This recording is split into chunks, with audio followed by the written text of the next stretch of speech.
Well, that shouldn't have come onto my screen as quickly as it did, but it did. So good evening, everyone. It is Brian, the UK Bitcoin Master, back with another video. Oh,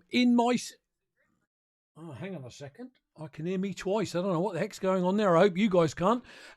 Welcome, everyone. It is the 30th of August, 2021. Strong Bitcoin hand. That is the name of the game on this show. Welcome, everyone. Great to have you in the chat. Those of you that support the channel, thank you for being here. If you are new to the show, you must check out down below. You're not going to get financial advice here, people. Don't come searching for it. Don't come searching for charts, technical analysis, anything like that, because on this show you simply won't find it. I simply go live twice a week and I want to rant about Bitcoin. It is as simple as that. So if you're going to buy crypto, Bitcoin particularly, do your own research. Only buy what you can afford to lose. Check out my work, ukbitcoinmaster.com, obviously where you'll find all my videos. And bitcoininterviews.com is where you'll find all the interviews that I've done to date. And I've got a couple more upcoming very soon, so look out for those. And finally, anybody looking to drop a tip, a lightning tip, there is my tippin.me address. I would suggest don't use it for that. Use it to practice moving lightning payments around. It is the most simple process you could ever do. And there are a few people now that simply keep sending 10 sats, 100 sats, 1,000 sats. You're talking of pennies, and they're just literally practicing how to use Lightning, because I've got a belief, and that belief is that Bitcoin is a done deal in as much as, why have I gone blurred, people? A done deal in as much as Bitcoin is here, it's going nowhere, but second layer solutions such as Lightning are what are going to drive us forward in the future. There's something really, really weird going on because I'm all blurred. Am I blurred to you guys? Don't quite know what's happening there. See if I can get that in focus. That's better. Camera went a bit too lally. So let me get rid of that. So do use my tippin.me address to practice sending tiny fractions of Lightning around. I'll get that out of the way. Very, very quickly, let's get into the chat. Oh, by the way, for those of you that sent me get well wishes after my procedure on Friday, thank you. I have to say it was a pretty awful time, truth be told. We're now Monday. I'm feeling much better. Obviously, clearly got to wait for some biopsy results to come back through. They're talking 4 to 6 weeks, but fingers crossed on all of that. I feel much better. Thank you to those that reached out asking after my welfare. So I want to go over to the chat as I always do and give a shout out. Johnny Midas, or John from Malibu, is in the house. Welcome to you, John. Proud Zionist Jew, aka Adam Meister, aka Bitcoin Meister, excuse me, is in the house. My lovely wife Elaine, Buffy W, Yorkie Bitcoin is with us. Kate Linden, my granddaughter, is in the house as well. Shout out to Caitlin. Hi, sweetheart. Great to have you with us.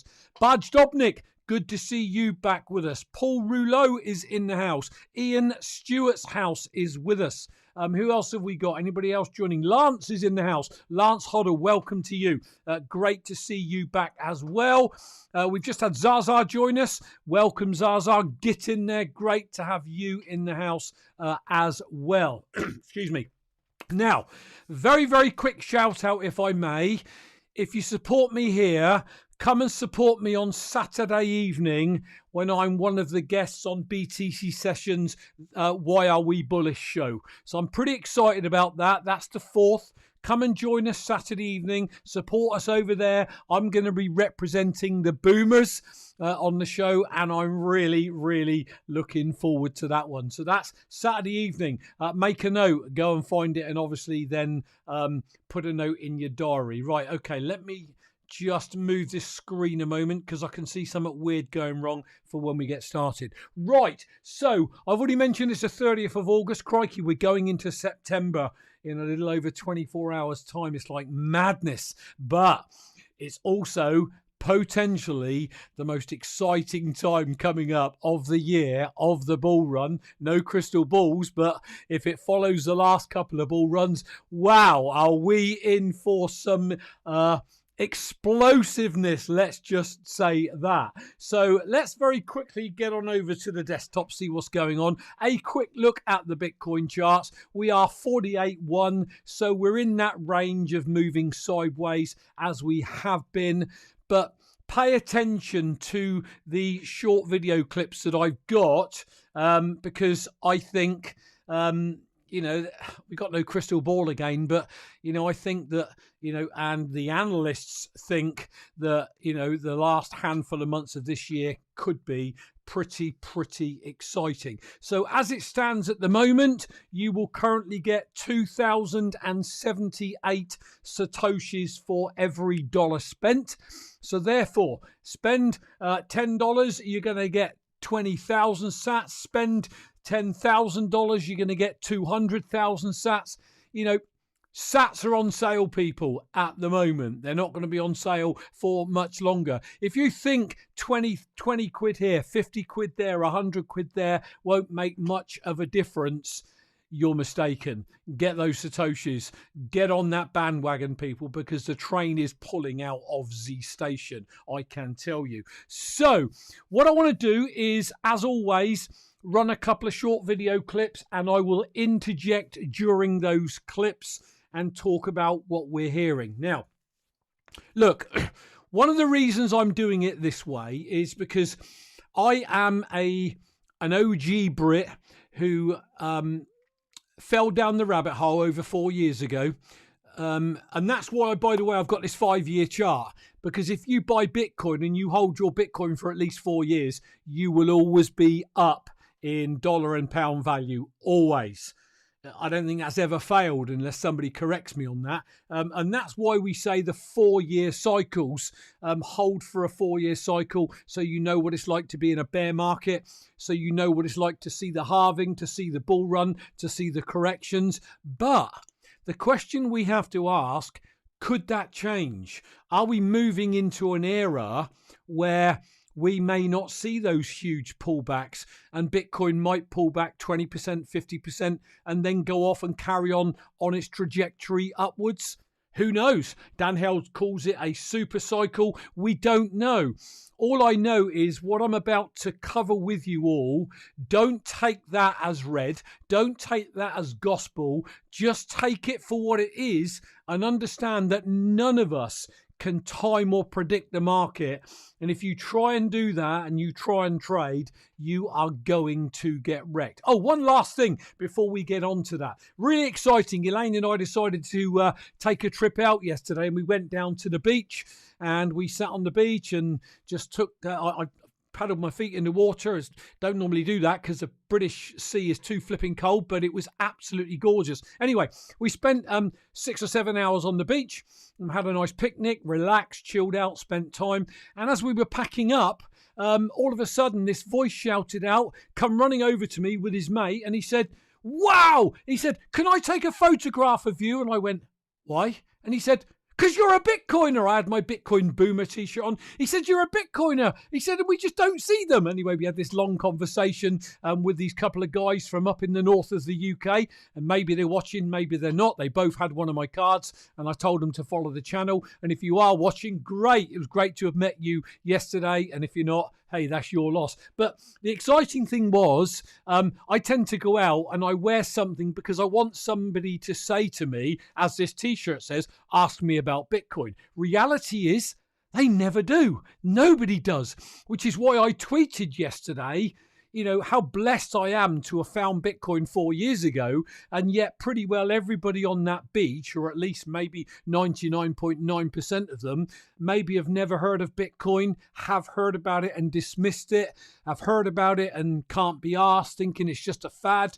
And I felt so blessed that I was maybe that fraction of 1% that fell down the rabbit hole over five years ago. So, it brings it home that we are just so early in all of this. I guess I'm now talking to my daughter and my granddaughter. We are so early in this, people. Stack those sats, because 99% of the people around you are just dismissing this out of hand and living hand to mouth, paycheck to paycheck, and they don't understand that there is a way to help improve your family's fortunes over the coming decades by getting into the Bitcoin overlay. So just wanted to share that with you all. That's how early we are in all of this. Okay, so I am a regular dude who, talks about Bitcoin, but I'm trying to lend credibility to what I say to you all by utilizing people that, are also in Bitcoin, that are maybe hugely successful in their own right, maybe analysts, whatever it might be, so that what you gain from this is not me, some crazy Brit saying this. We've got lots of evidence, institutions and the like, that are also piling into this thing as well. So the first video I'm going to run is by a guy called Anthony Scaramucci. Now, Anthony Scaramucci, is the founder of Skybridge Capital, a $7.5 billion fund manager that's heavily down the Bitcoin rabbit hole. Now, I believe this guy worked he worked for a time, I think, in the government in America, in Washington, and then got the sack. Something of that nature, I heard him say somewhere. Not the point. He's a huge figure where I'm not a huge figure, if that makes sense. So what I want to do is I want to head over to the desktop window and let's hear what Anthony Scaramucci has got to say about Bitcoin. And as always, I'll interject here and there as we go through this. So let's run this short video. And so we have a $500 or $600 million position in Bitcoin, probably a $50 million position in Ethereum. And so the perception of value becomes real, and the reality of that value grows exponentially. And before you know it, Bitcoin, it actually can't be corrupted. We can make these. We're making them all day in this country. All day we're printing these Italian singles. We're making them all day. But you can't make any more Bitcoin.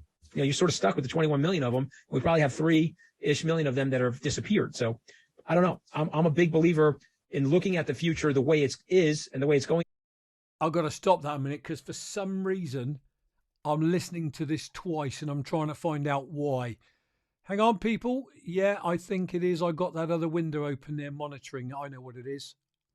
Brilliant. Okay, don't know what I missed on that bit. Let's run this a bit more. To be as opposed to the should have, and it should be this way, and blah, blah. When Charlie Munger, who's one of my intellectual mentors, is saying it's the worst thing that's happened to civilization, I'm like, oh my God. He's the guy that tells you to learn the other guy's argument better than your own. How can he say that? He's got to do more homework on it.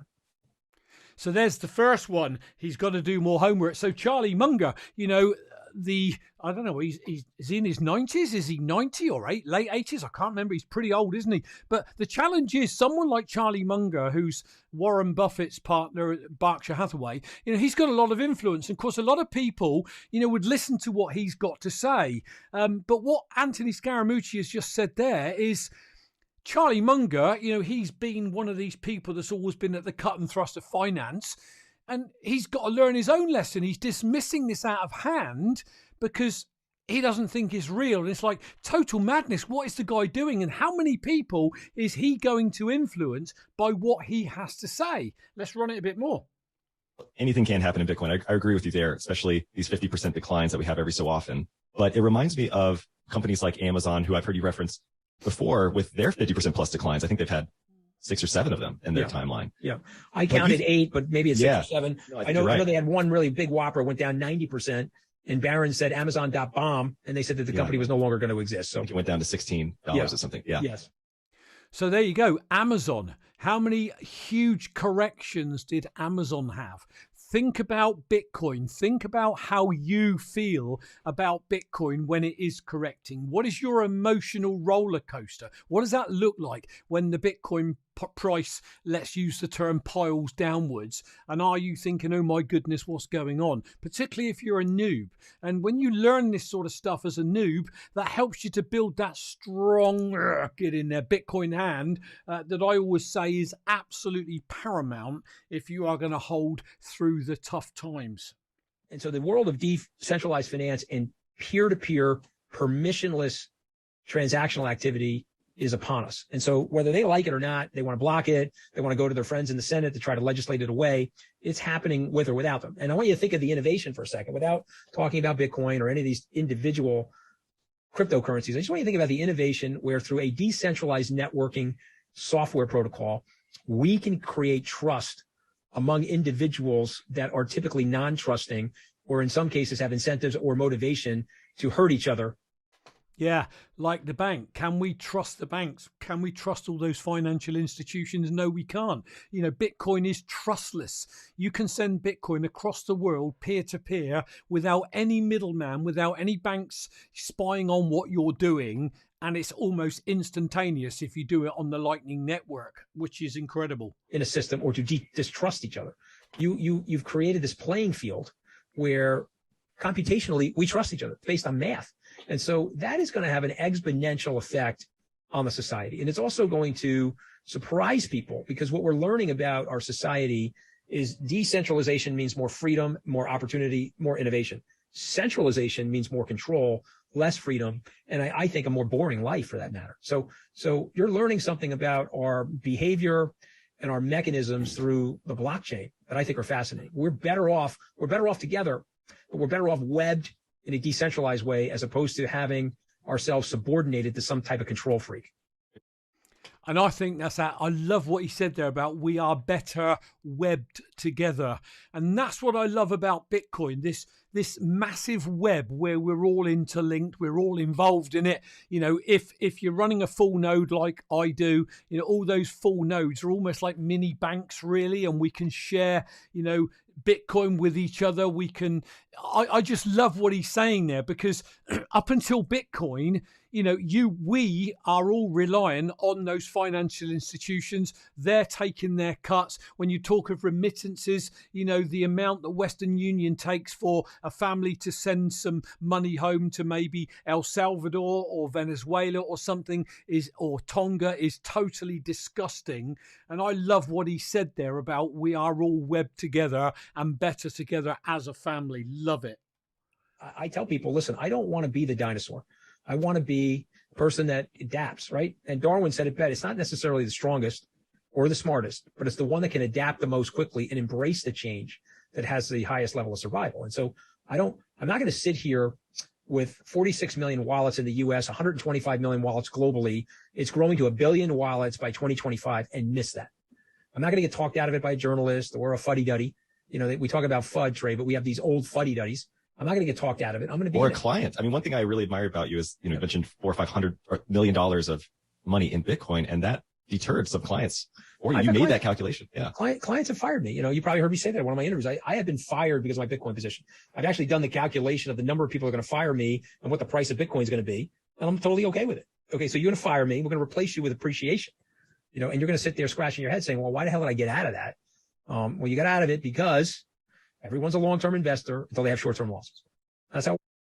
So what did he say there? Let me pick up on that. He was talking about he's not going to be fudded out of his coin by fuddy-duddies. He's not going to be fudded out of his coin by journalists who never, ever do any research, and they will pick up on the latest news that they can get, you know, headline news, you know, for their paper, magazine or whatever, and then they can get their promotion, you know, but they're not talking the truth. They're not telling the true facts. What they want to do is just FUD people out of their coins. So, you know, if someone like this guy who heads up, you know, a 7.5 billion fund, you know, is talking about, I'm not going to be FUDded out of my coins by this, by that, why is that any different to us, regular people that are not billionaires, but we are still holding our Bitcoin?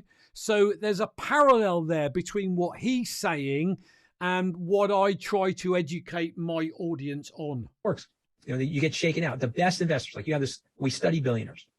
Well, I know a lot of billionaires, you know, just by virtue of being in the hedge fund industry and trafficking in American commerce. I know a lot of billionaires. One of the observations that I've made in my study of billionaires, they don't sell. They do not sell. There we are again, people. How many times on this show have I said, don't sell?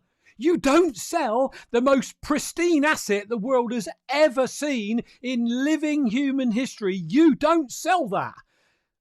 And he's saying, you know, all these successful people, all these people that know where things are going, they go through generations and they simply don't sell. So take a leaf out of their book, people, and don't sell the most precious asset you will ever own.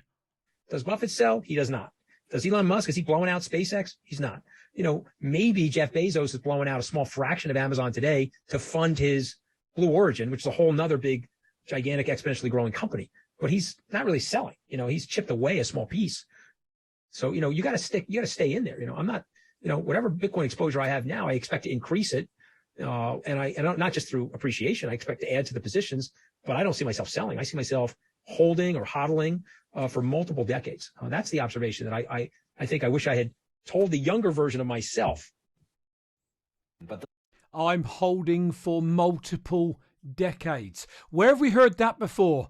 Michael Saylor, holding for 100 years. You know, they say that when something like this comes along, you're gonna never see this appreciate in your lifetime, and you're gonna pass it on through generations and generations and generations.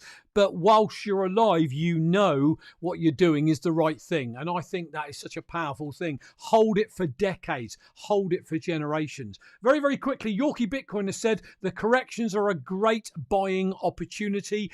Couldn't agree more with that, Yorkie. They are, and when you're in the rabbit hole and you understand Bitcoin, then you know that those dips are, without a shadow of a doubt, an incredible buying opportunity. I've seen Satoshi is in the house. Great to have you in the house. I've seen Klaus S. Welcome to you, Klaus. Great to see you. Pound the like button, people. Like Yorkie Bitcoiner. If you want to get my attention, type in UK Bitcoin Master. Before your message, it will light up in orange. It will jump out at me, and I'll happily give you a shout out. One more quick update, if I can, for the ones that have just joined. I am on BTC Sessions Why Are We Bullish show this coming Saturday at 7 p.m. London. So come over there and support me. I'm really excited about joining Ben's show. Been watching it for months and months, and his Why Are We Bullish is a really, really fantastic show. Okay, on with the show. So what else? So we've heard from, a hedge fund manager, a billionaire. Okay, what we now need to do is, that's a billionaire. Let's listen to an analyst, somebody who is well respected within the Bitcoin space, probably one of the most respected, if not the most respected analyst in Bitcoin today. You've heard his name a million times, and it's Willy Woo. Now let's listen to what Willy has got to say, because again, there's some really important things you need to pay attention to in there. This is a macro cycle thing. So you see it, you know, you would have saw it at the 2015, 2014 bottom. You saw it at the 2019 bottom. And actually you saw it over the, like the 2020 where we came back down. There was COVID crisis. There was Michael Saylor scooping up all the coins. And that was another peak, of long-term holders accumulating. And we're moving into a peak, and we will be at a peak at current rates by next month. Did you hear that? Long-term holders are accumulating. If you're new to all of this, or if you don't have your strong hand yet, understand something. As all the weak hands sell, the strong hands buy and take them off the market. Whoops, my other monitor's just gone. They take them off the market, and you're not going to see those coins again. So, you know, we're going to get into a situation where scarcity, there's going to become a squeeze, and all this is relevant to what then happens as the bull run runs up. And that means peak accumulation, right? Peak accumulation means that's defining this kind of sideways band, and then after that, we do a run up. Like the last run up was 10,000 to 60,000, starting 10,000 to 60,000. Think of those run-ups. Think of the run-up I was in Bitcoin in 2017. I think the last 2 weeks of the bull run, it went from almost 10 to 20K in the last couple of weeks of that bull run. But pay attention to what Willy's talking about as we go through this with reference to, could this look different this time? From October last year. The run-up before that was from 4,000 to 14,000 over a matter of months. So if October we start to peak and we don't know how long that accumulation band is, We're starting to look into November onwards to go, that's when the run-up happens. November onwards. Now, he's also said, people listen to what I got to say and they hang off my every word. Don't do that. He's an analyst. He just looks at the data that he's got and tries to help people with what he feels might happen. That does not mean it's going to happen. Just understand that it's always good to hear what people like Willie have got to say, because it helps us, certainly me, it helps me to understand what might be going on in the market right now. So when the thing's bobbing sideways and you hear what Willie's saying, that can be weeks and months of sideways action before, all the sellers have sold and all the long-term wallets have mopped it all up, and then things start to happen. It helps, certainly me, to learn and understand more about why Bitcoin does what it does. That's like all the coins have been scooped up by these long-term guys, and November's when the ETF launches is like what the SEC is making comments about. We'll probably release or allow an ETF around November time. And they might not. We don't know that, but he's just looking at what may happen. Right. And then you take a look at that and you go, whoa. Well, even if that doesn't happen, whatever the policy is, but just the structure of the market is like, this thing is going to go nuts. We're now going to approach into November, December with all these coins locked up by the long-term guys. And we know that when that happens, price is going to do a run-up, like the 2017 run-up, the first part of this year run-up. And I'm like going, whoa, we're underpricing this bull market into 2022, because everyone is thinking 4-year cycles. And it's like, we're breaking the 4-year cycle. Now, I'm not saying for 1 minute we're going to break the 4-year cycle. The 4-year cycle may well continue again. But let's just analyze what he's just said for a moment. The 4-year cycles, the early years of Bitcoin, the first decade of Bitcoin, pretty well the majority of its growth has been through retail, people like us. Okay. And I've said this a million times before. When you start getting the bigger institutions in, when you start getting these hedge funds, looking at this and thinking, crikey, this is going places, you could well see a run up where once one comes in, it's like slowly, then suddenly. That's the saying we keep hearing. And then they all start piling in behind because FOMO kicks in, or fear of missing out.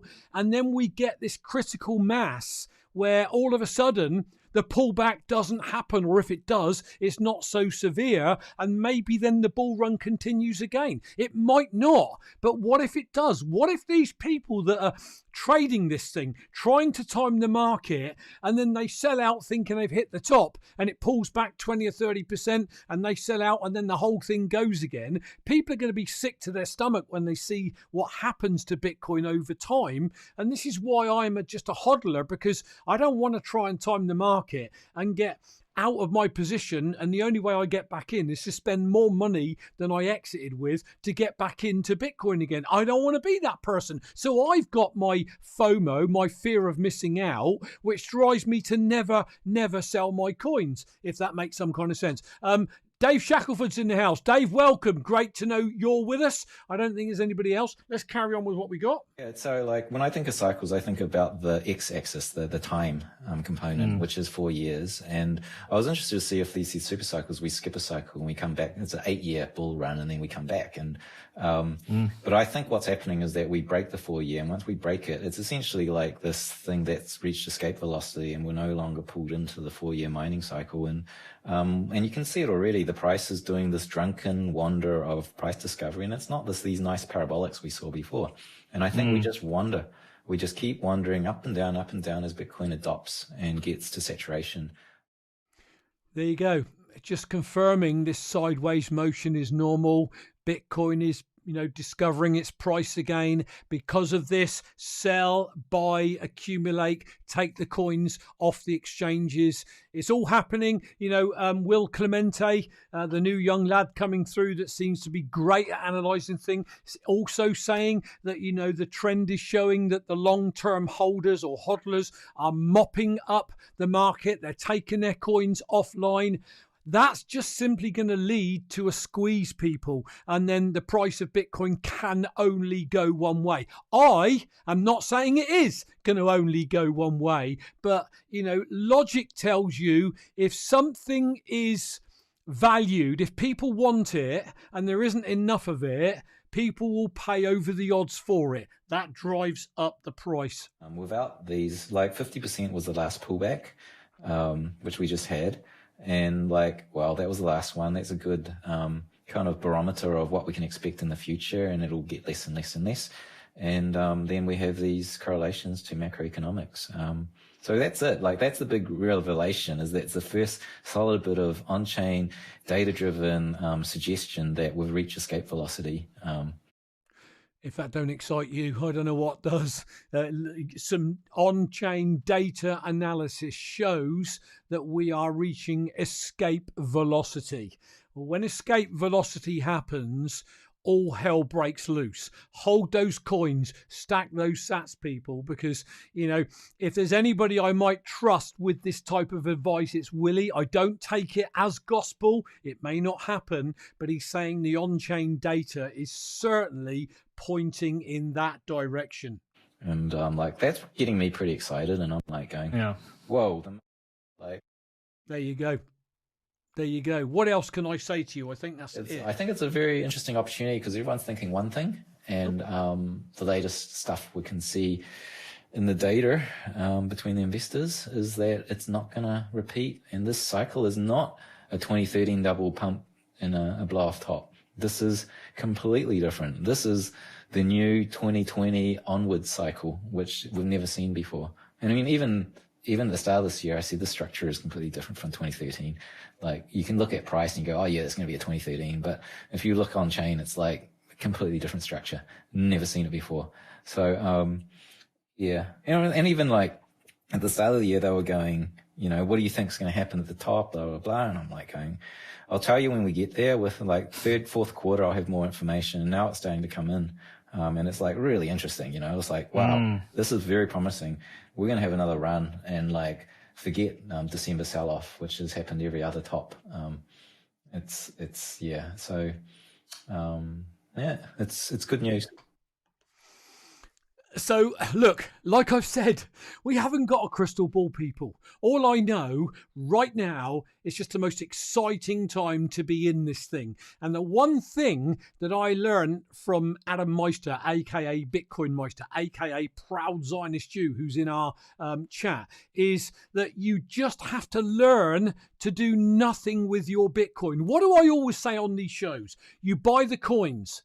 You then get them off the exchange, because not your keys, not your coins, i.e. move them off where you bought them from and get them onto a form of hardware device. Trezor is the one that I use and love, that I can do consultations on and chat to family about. There's no problem with that. And then the third thing, do absolutely nothing but just hold and get on with life. And what most people do is they feel they need to be doing something with their Bitcoin. The only thing, in my opinion, you need to be doing with your Bitcoin once you've bought it is just getting familiar with moving it around, tiny fractions of it on the Lightning Network. Buffy W, my daughter in the house, Caitlin, my granddaughter in the house, my lovely wife Elaine's in the house as well. Oh, Mr. Tinker 53, welcome to you. Great to see you in the house. I keep getting these guys. I said, right, I'm going to send you some Satoshis, and we move sats around just to get familiar with it all. And it's as simple as that, because once you're familiar, you think to yourself, this is crazy. I can send a few pennies across the other side of the world. It's there in a heartbeat. It doesn't cost pretty well nothing to send it, which is absolutely flipping mind-blowing. So I'm going to be talking about this on BTC Sessions' live show, Why Are We Bullish, on Saturday. Why are we bullish? And I'm so bullish about the Lightning Network and what's starting to happen with it all. I really am. Yeah, my daughter Buffy W, if you're in the UK watching this, yes, on my way to Poundland. In Poundland in the UK, people, you can actually go into Poundland and you can ask for a Bitcoin voucher, and you can buy up to £25 worth of Bitcoin, take it home, put the code into a computer, and you can actually get Bitcoin as Satoshis and get them straight onto your phone. So Buffy, love it. Absolutely superb. I want to quickly, if I can, shoot over and just quickly plug Matthew's book. Again, you've all heard me say this, but it is a really good book. It's a very easy read if you want to learn and understand Bitcoin. It's on Amazon. Do check it out, people. I think he's even got it in audio, Audible now as well. So do check it out. Great to give someone as a gift, by the way. And then finally, as we pull the show together, you know I love quotes. Here's one from JFK. Change is the law of life, and those who look only to the past or present are certain to miss the future. Here we are. A lot of people live in the past. And by the way, if you've never heard of Jethro Tull and the album Living in the Past, my goodness, I love Jethro Tull. Okay, just an aside, saw that Living in the Past. Most people live in the past, or they're living for now. They get some extra money and I'm going to go and spend it. I'm going to get a new TV. I'm going to go and get a new car. And I was like that, people, until the Bitcoin rabbit hole taught me that if you actually delay gratification, there's another Bitcoin Meister saying there, if you delay gratification and you put that into Satoshis and then you hold, an example of that would be, I had some money to buy a new car or a newer car 3 years ago. I decided to put it into Bitcoin. I think today that element of the amount I put in is currently worth close to £250,000 British pounds today, just by me holding it, delaying gratification and just waiting it out. So, don't live in the past. Don't live in the present. Embrace the future. Bitcoin and Lightning is the future. No crystal ball. It's just what I feel is the future. And you want to ensure that you are involved in that, because for me, it's the most exciting thing I think I've ever done in my life, barring getting married, having children, the normal family stuff, which is, you can't top that. You really can't. But it just makes you feel alive again, people. It really does. So that is your UK Bitcoin Master live show for today, the 30th of August, 2021. I'm going to be back on Thursday as always. Don't forget, join me Saturday on BTC Session Show. Come and support me over there, people. I really would appreciate that. But I'm going to be back on Thursday. So come and join me at 6 p.m. London. Tweet this out, people, please. Share the link out with some people and get them to find the channel as well, so that we can grow those numbers. We can get more eyeballs on the show. Wilco Delamar has joined us. Welcome to you, Wilco. If I've missed anyone out, forgive me. Andrew Williams has just joined. We're just about finishing. Andrew, go right back to the start. Put it on 1.7. Mind you, I talk quite fast. You might have to put it on 1.5x actually. But great to have you all in the house. Come back again on Thursday. Let's do another bullish show like this one. I'm going to sign off. Going to leave you with my social media links. If you're watching on YouTube 24 hours from now, click on the squares and it will take you to my other work. If you're listening on the podcast, thanks for listening. I appreciate it. I'm Brian, the UK Bitcoin Master, signing off for now. Catch you all on Thursday.